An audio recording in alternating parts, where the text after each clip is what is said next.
السلام علیکم ورحمۃ اللہ وبرکاتہ۔ بسم اللہ الرحمن الرحیم۔ ناظرین، آج ہم جس حوالہ سے گفتگو کرنے جا رہے ہیں یہ ہے ویڈیو مفتی طارق مسعود حافظہ اللہ تعالیٰ کی اور ڈاکٹر ذاکر نائک حافظہ اللہ تعالیٰ کی۔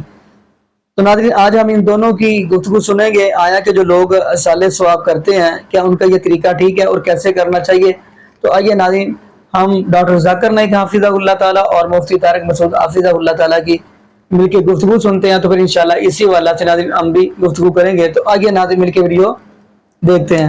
آگے اللہ فرماتے ہیں والذین هم عن اللغو معرضون، ایمان والے جو کامیاب ہو گئے یہ وہ لوگ ہیں جو لغویات سے اعراض کرتے ہیں۔ لغویات کسے کہتے ہیں؟ ہر وہ کام جس کا نہ دین میں کوئی فائدہ اور نہ دنیا کا کوئی فائدہ، ایویں ہی بیٹھا ہوا ہے، بس ایویں ٹائم پاس کرنے کے لیے کوئی تلاش کر رہا ہے۔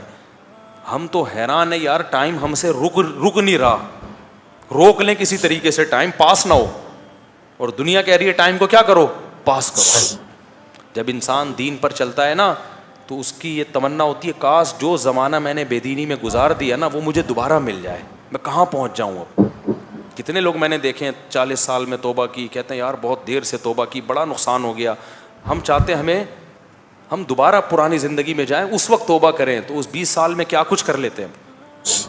تو ایسے تمام چیزوں سے اپنے آپ کو بچاؤ جس کا نہ دین میں کوئی فائدہ نہ دنیا میں۔ اس کا مطلب یہ نہیں کہ کھیل کود چھوڑ دو، کسی حد تک کھیل کود ہنسی مذاق میں دلچسپی لینا یہ بھی ہماری مینٹلی ہیلتھ کے لیے ضروری ہے۔ جو صوفی بن کے بیٹھ جاتے ہیں نا اور کھیل کود ہنسی مذاق چھوڑ دیتے ہیں، سب سے پہلا ان پہ پتہ ہے کیا وبال آتا ہے؟ تکبر پیدا ہو جاتا ہے ان کے اندر، ایک وقار، اور وہ ہر وقت ایسے اپنی وہ ایک پرسنالٹی بنا لیتے ہیں۔ وہ پرسنالٹی ان کی کھوپڑی کو کیا کر دیتی ہے؟ آؤٹ۔ تو تھوڑا سا ہنستا بولتا اچھلتا کودتا، کبھی کبھار گٹر کے ڈھکن پہ بھی بیٹھ جایا کرو کبھی کبھار۔ نارمل لائف والا آدمی کیا ہوتا ہے؟ مینٹلی ہیلدی ہوتا ہے، اور جو پھوں پھاں لگا کے رکھتا ہے نا ہر وقت، وہ اوپر سے کیا ہو جاتا ہے؟ وہ جیسے ہارر مووی ہوتی ہے نا وہ ایسا بن جاتا ہے۔ کوئی ہارر مووی دیکھ لو یا اس کو دیکھ لو ایک ہی بات ہے، ہر وقت بعض لوگ ایسے ہر وقت ایسے نا غصے میں بیٹھے رہتے ہیں۔ تو کچھ ہماری سوسائٹی میں ہوتے ہیں کچھ اس طرح کے لوگ جو ہر وقت منہ پہ ان کے کیا بجے ہوئے ہیں؟ 12، ناک پہ مکھی بیٹھی رہتی ہے ہر وقت۔ تو اللہ کو ایسا آدمی پسند نہیں ہے۔ تو ہاں، تو میں نے بتایا وہ کھیل جو آپ کی مینٹلی ہیلتھ یا جسمانی ہیلتھ کے لیے ضروری ہے وہ لغویات میں داخل ہے ہی نہیں۔ تبھی حدیث میں آتا ہے ہر کھیل باطل ہے سوائے 3 کھیلوں کے، ہر کھیل باطل ہے سوائے 3 کھیلوں کے۔ خوب سمجھ لو یہ مسئلہ، جب بھی حدیث میں آتا ہے نا 3 چیزوں کے 4 چیزوں کے، تو اس سے عدد مراد نہیں ہوتا، یہ صرف آپ کو یاد کرانے کے لیے کہ جو بھی ان 3 جیسے ہوں گے وہ بھی اسی میں داخل ہیں۔ تو ان 3 کھیلوں میں نبی نے گھڑ سواری، تیر اندازی اور اپنی زوجہ کے ساتھ ملاعبہ، گپ شپ لگانا، باتیں کرنا، بیوی کے ساتھ بیٹھ کے ٹائم ویسٹ بھی کرو گے نا گپ شپ میں تو اللہ کی نظر میں وہ ویسٹنگ میں شمار نہیں ہوگا، کیونکہ تعلق بڑھتا ہے۔ بیگم سے کیا آدمی بیٹھ کے کیسے ایسی باتیں کرے، پھٹا ہو جائے گا، وہ پی ٹی آئی کی نکلی آپ جے یو آئی کے نکلے، کیا خیال ہے؟ تو ادھر ادھر کی پھینکے گا، لمبی لمبی بیٹھ کے باتیں کرے گا۔ تو اب خوب حدیث مزاج نبوت سمجھو۔ ایک اہل حدیث عالم تھے میرے ساتھ کہیں ٹی وی میں بیٹھے ہوئے تھے، وہ مجھے کہنے لگے کہ ایصال ثواب کا سوال پوچھا گیا۔ میں نے کہا جائز ہے ایصال ثواب، قرآن پڑھ کے بھی ثواب پہنچا سکتے ہیں، صدقہ کر کے بھی پہنچا سکتے ہیں۔ انہوں نے فوراً حدیث پیش کی کہ بھائی نبی صلی اللہ علیہ وسلم نے فرمایا صرف 3 چیزیں ہیں، صدقہ جاریہ، علم ينتفع به او ولد صالح يدعو له۔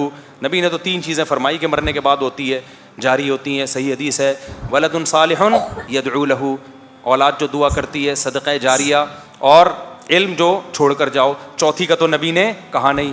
میں نے کہا آپ مزاج نبوت نہیں سمجھتے، جب بھی حدیثوں میں 3 عدد 4 عدد، اجماع ہے کہ یہ 3 اور 4 میں محصور نہیں ہوتا، مفہوم مخالف کا یہاں اعتبار نہیں ہوتا، جو بھی ان 3 جیسی ہوگی وہ بھی اس میں۔ مثال کے طور پر حدیث میں آتا ہے اولاد جو باپ کے لیے دعا مانگے، تو کیا مطلب پڑوسی دعا مانگیں گے وہ فائدہ نہیں ہوگا کیا؟ نہیں ہے میرا خیال ہے بات سمجھ میں۔ صحابی کا انتقال ہو گیا، انہوں نے کہا یا رسول اللہ میں اپنے والد کے لیے کنواں صدقہ کرنا چاہتی ہوں، یہ والدہ کے لیے یا والد کے لیے؟ ان امی توفیت عنی افاتصدق عنہا، میری ماں کا انتقال ہو گیا، میں کہ صدقہ کروں؟ آپ نے فرمایا ہاں۔ تو صدقہ کی اجازت دی جا رہی ہے نا، تو یہ صدقہ ایک نیکی ہے، اب یہ منحصر صدقے میں نہیں ہے، نیکی ہے. اس کا مطلب کوئی بھی نیکی ماں باپ کو پہنچائی جا سکتی ہے. صدقہ تو ایک ایگزامپل ہے، ایک مثال ہے. اسلام قیامت تک کے لیے آیا ہے نا، تو مثالوں سے کلیات سمجھائے گا. ایک ایک چیز کان پکڑ کے نہیں سمجھائے گا کہ یہ بھی جائز ہے، یہ بھی جائز ہے، یہ بھی جائز ہے، یہ بھی جائز ہے. اصول اور ضابطے بتا دیے ہیں. بھائی صدقہ کا ثواب کیوں مل رہا ہے؟ یہ کیسی بات ہے کہ صدقے کا تو ملے، کوئی اور نیکی کا نہ ملے؟ اس میں اللہ میاں کو کیوں اتنا چھوٹا ظرف کر رہے ہو بھائی اللہ میاں کا؟ ہاں ایک سوال پیدا ہوتا ہے کہ اگر یہ قرآن پڑھ کے بخشنا یا ثواب پہنچانا، یہ بخشنا کا لفظ نا تھوڑا سا جاہلانہ سا لفظ ہے. ایصال ثواب اچھا لفظ ہے. اگر یہ جائز ہوتا تو صحابہ نے کیا ہوتا. صحابہ سے تو ثابت نہیں ہے. تو خوب سمجھ لو، انفرادی عمل کسی نے کیا ہو، دل میں نیت کر لی کہ اس کا ثواب فلاں کو پہنچے، اس کا ثبوت تلاش کرنا ایک عبث کام ہے، کیونکہ یہ دل کی کیفیت کا نام ہے. کون کس کے لیے نیکی کر رہا تھا، کون نہیں کر رہا تھا، یہ دل کا چیز ہے نا. یہ کہاں پتہ چلے گا ہمیں؟ تو کیسے پتہ چلے گا کہ کسی صحابی نے کیا کہ نہیں کیا؟ یہ تو دل میں نیت تھی، کر لیا کوئی بھی نیکی. ہاں اجتماعی طور پر اگر کسی صحابی نے کسی کے لیے کیا ہوتا وہ ثابت ہوتا، کیونکہ اجتماعی عمل سب کو نظر آتا ہے، نیتیں نظر نہیں آتی. اسی وجہ سے ہم کہتے ہیں اجتماعی قرآن خوانی ایصال ثواب کے لیے بدعت ہے، کیونکہ اگر یہ ثابت ہوتی تو منقول ہوتی. سمجھتے ہو کہ نہیں سمجھتے ہو؟ اگر اجتماعی قرآن خوانی مرحوم کے لیے ثابت ہوتی تو کہیں تو ثابت ہوتا کہ صحابہ نے تمبو لگایا، لوگوں کو بلایا، قرآن پڑھا، بخشا. کہیں بھی ثابت نہیں ہے. اس کا مطلب ایصال ثواب اجتماعی طور پہ ثابت، چپ رہ گئے آپ لوگ، نہیں ہے. تو جو مرحوم دنیا سے جایا کرے نا، سب سے بہتر تو وہ کیا کرو جو منسوس ہے. منسوس ہے صدقہ. سب سے بہتر طریقہ ایصال ثواب کا کیا ہے؟ صدقہ کرو. اس کے بعد دوسرے نمبر پہ کوئی بھی نیکی کرنا چاہو، کیونکہ وہ اختلافی مسئلہ ہے. صدقہ میں اختلاف. ہم لوگ سے پوچھتے ہیں قرآن شریف کیوں نازل کیا گیا، تو لوگ کہتے ہیں جب اوپننگ سرمنی ہوتی نا، اوپننگ سرمنی آفس کی، تو قرآن شریف پڑھنے کا. جب گھر کا افتتاح ہوتا ہے تو قرآن شریف پڑھنے کا. جب کوئی مر گیا تو قرآن خوانی کرتے. تو قرآن شریف نازل کیا گیا تھا قرآن خوانی کے لیے. اور لوگ کرتے ختم قرآن. ختم قرآن 1 2 3 ختم قرآن کے رمضان میں 3 بار 4 بار 10 بار. الحمدللہ آپ کو ثواب ملے گا، انشاءاللہ ملے گا. لیکن اگر آپ رمضان میں 2 بار ختم قرآن کرتے ہیں، میری یہ رائے رہے گی کہ 1 بار عربی میں پڑھو اور 1 بار ترجمہ پڑھو، وہ بہتر ہے. کم از کم سمجھ میں تو آئیں گا آپ کو.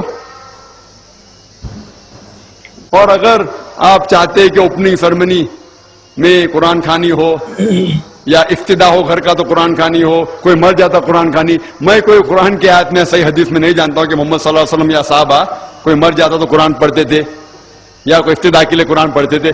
اگر آپ کو قرآن پڑھنے کا ہی ہے تو میں یہ کہتا ہوں کہ آپ قرآن اگر پڑھتے ہیں 100 مائل کی سپیڈ کے اوپر، 30 لوگ کو بلاتے اور 1 گھنٹے میں ختم کرتے، تو میں کہتا ہوں کہ 2 گھنٹے کے لیے بلاؤ، عربی بھی پڑھو ترجمہ بھی پڑھو. نہیں تو 30 کے بدلے 60 لوگ کو بلاؤ. ایک آدمی اگر 1 پارا پڑھتا ہے تو ایک آدمی کو بولا آدھا پارا پڑھو عربی میں اور آدھا پارا ترجمہ پڑھو. کم از کم وہ قرآن تو پڑھنا حدیث میں لکھا نہیں، لیکن کم از کم اگر آپ ترجمہ پڑھیں گے تو آپ کو علم تو حاصل ہوگا اور انشاءاللہ کچھ چیز کے اوپر عمل تو کریں گے. تو قرآن کو سمجھ کے پڑھنا بہت ضروری ہے، بہت ضروری ہے. اور ایک مثال میں پیش کرتا ہوں کہ اگر آپ فرانس جاتے ہیں ایک ڈگری حاصل کرنے کے لیے، BSc کی ڈگری، آپ فرینچ نہیں جانتے، آپ کلاس اٹینڈ کرتے ہیں.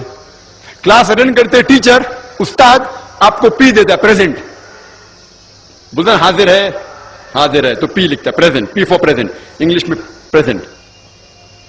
آپ پورا سال پریزنٹ رہتے، پی ملتا ہے آپ کو، آپ خوش ہے. جب ایگزامینیشن آتا ہے تو کوشچن پیپر، سوال کا جو پیپر ہوتا ہے وہ آپ کو فرینچ میں ملتا ہے. آپ کو فرینچ نہیں آتی، آپ کچھ سمجھ نہیں سکتے، لیکن ایگزامینیشن میں بھی آپ کو پریزنٹ ملتا ہے، پی. کیا آپ جواب دے سکیں گے پیپر کا؟ آپ کچھ سوال ہی نہیں سمجھے تو جواب کیا دیں گے؟ تو یہ پی جو ہے وہ پریزنٹ کے لیے، پاس کے لیے نہیں. آپ ایگزامینیشن میں فیل ہو جائیں گے. تو آپ صرف قرآن شریف عربی سے پڑھیں گے، آپ کو پی ملے گا، لیکن وہ پی پاس کے لیے نہیں ہے، پریزنٹ کے لیے، موجود، حاضر. ہمیں غلط فہمی ہے کہ ہم پڑھیں گے تو جنت میں جائیں گے. صرف پڑھنا کافی نہیں ہے، پڑھ کے سمجھو اور قرآن مجید پہ عمل کرو تو انشاءاللہ آپ جنت میں جائیں گے. جی ناظرین، آپ نے یہ ویڈیو ملاحظہ فرمائی تو آپ نے مفتی طارق مسعود حافظہ اللہ تعالیٰ کی بھی گفتگو سنی اور ڈاکٹر ذاکر نائک حافظہ اللہ تعالیٰ کی بھی آپ نے گفتگو سنی. تو ناظرین، اگر دیکھا جائے تو اس سے بڑا صالح ثواب یعنی کیا ہو سکتا ہے کہ بندہ اپنے والدین کے لیے جن کے دنیا سے چلے گئے، اللہ پاک ان کی قبر کو جنت کا باغ بنائے، اور جن کے موجود ہیں اللہ پاک ان کو صحت تندرستی والی ایمان والی لمبی زندگی دے. تو ناظرین، بندہ سب سے مین جو ہے نا صالح ثواب جو مین ہے وہ بندہ یعنی کہ بندے کی اولاد ہے، وہ اللہ کرے اللہ پاک اس کے بدلے میں ان کے والدین کو اجر و ثواب عطا کر دیتے ہیں. جیسا کہ غالباً کتاب الکبائر کے اندر یا امام کتاب الکبائر کے اندر شاید یہ واقعہ موجود ہے کہ جب حضرت عیسیٰ علیہ السلام ایک قبرستان کے بیچ سے گزرے تو وہاں پہ ایک قبر سے آگ نکل رہی تھی، شعلے نکل رہے تھے. تو جب واپس آئے تو وہ آگ گلزار ٹھنڈی ہوئی تھی اور خوشبوئیں آ رہی تھی. تو حضرت عیسیٰ علیہ السلام نے پوچھا اللہ یہ کیا بات ہوئی، جب جا رہا تھا تو شعلے تھے اور جب آ رہا ہوں تو یہ ٹھنڈی ہے اور خوشبوئیں آ رہی ہیں. تو اللہ پاک فرمانے لگے پیارے عیسیٰ علیہ السلام سے کہ اب ان کے اندر یہ جو بندہ دنیا سے گیا یہ نافرمان تھا، گناہ گار تھا، اور اب اس کے بیٹے نے ایک مرتبہ بسم اللہ پڑھی اپنی توتری سی زبان سے. اب میں نے پہلے یہ گناہ گار تھا، اس چیز کی جو قبر تھی اس کے اندر سے شعلے نکل رہے تھے، اب اس کے بیٹے نے بسم اللہ پڑھی ہے چھوٹے سے بچے نے توتری زبان سے، اور مجھے شرم آ گئی اور میں نے اس کی قبر کو جنت کا باغ بنا دیا، ٹھنڈی کر دی ہے. تو ناظرین پتہ یہ چلتا کہ یعنی کہ اولاد ہی صالح ثواب ہے. یا کوئی چیز بندہ مسجد کے اندر کوئی لگوا دے، پنکھا چل رہا ہے تو جتنی دیر تک وہ آواز دے گا یعنی لوگ نماز پڑھیں گے بعد تو اللہ پاک ان کا اجر عظیم عطا فرماتے رہیں گے. تو ناظرین دعا کریں اللہ پاک جتنے بھی اس دنیا کے اندر جتنے بھی لوگ ہیں اللہ پاک سب کو نیک نرینہ صحت تندرستی والی، جتنے بھی بے اولاد جوڑے ہیں اللہ پاک ان کو صحت تندرستی والی ایمان والی لمبی زندگی والی اولاد عطا فرما دے. جزاکم اللہ خیرہ. السلام علیکم ورحمۃ اللہ وبرکاتہ.